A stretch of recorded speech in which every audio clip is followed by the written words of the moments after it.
Salut à tous, nous allons voir ce que valent les roulements scellés. Ah, ouais, bon, pas top hein, de la merde.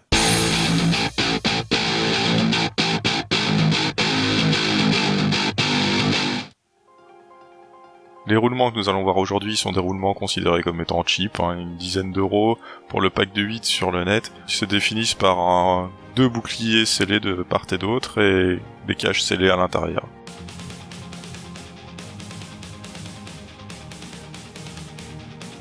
Pour le démonter, nous allons utiliser des armes de précision et de haute technologie.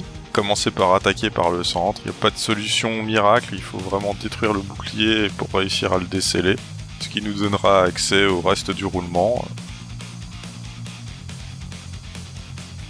On peut constater aussi que, vu que le roulement ne peut pas être entretenu, ils ont utilisé un lubrifiant extrêmement épais, de qualité somme toute médiocre. D'ailleurs, ça se voit directement, on peut observer directement les piètres qualités de ce roulement.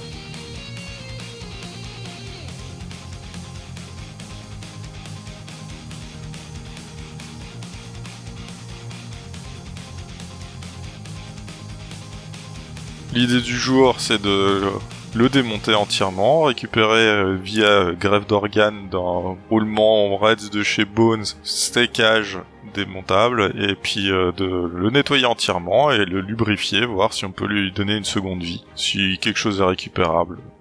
Pour les cages, c'est bien pire que pour les boucliers, il faut l'attaquer sévère et tout détruire, il n'y a pas d'autre moyen.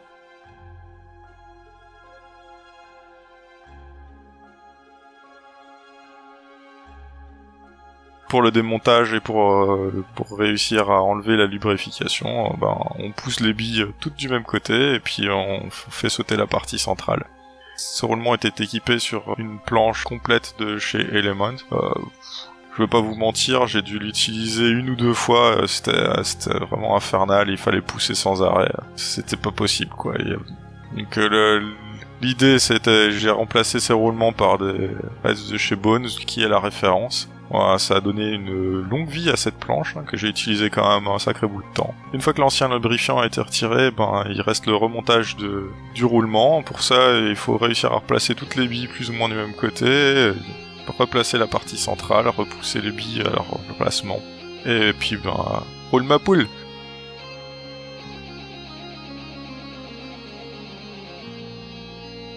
Pour le lubrifiant choisi, j'ai pris du Ballistol. C'est un lubrifiant qui ressemble fort au WD-40 dans le côté dégrippant, très fin. Par contre, contrairement au WD-40, il va laisser une lubrification sur le long terme assez efficace. J'ai pu constater que ça tient facilement 6 mois.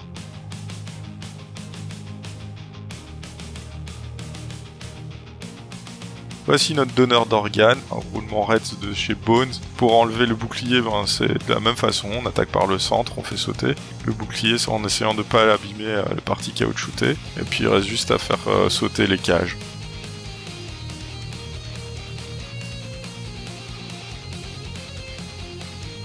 Il reste ensuite à pousser toutes les billes approximativement aux emplacements où vont se placer les cages, et puis on pousse les cages, et c'est parti.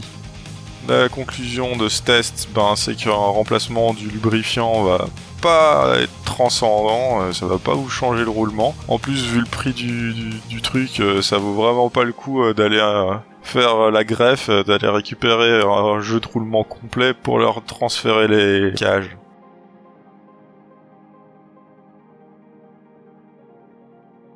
On peut conclure par que ce type de roulement, donc les roulements scellés assez cheap qu'on peut trouver un peu partout, avec un bouclier de chaque côté qui est complètement indémontable, ça vaut pas, vous en aurez pas plus que ce que vous aurez payé. Les qualités intrinsèques vont être juste moyennes, voire mauvaises. Vous va pas rouler des masses. Et, faut avouer que pour le côté cool et sympa de la glisse, faudra repasser. Donc jetez pas votre argent par les fenêtres, même si c'est pas cher. Passez directement sur quelque chose de plus qualitatif pour avoir dans une prochaine vidéo que ça se trouve pour pas beaucoup plus cher, des choses bien meilleures et pas nécessairement chez Bones.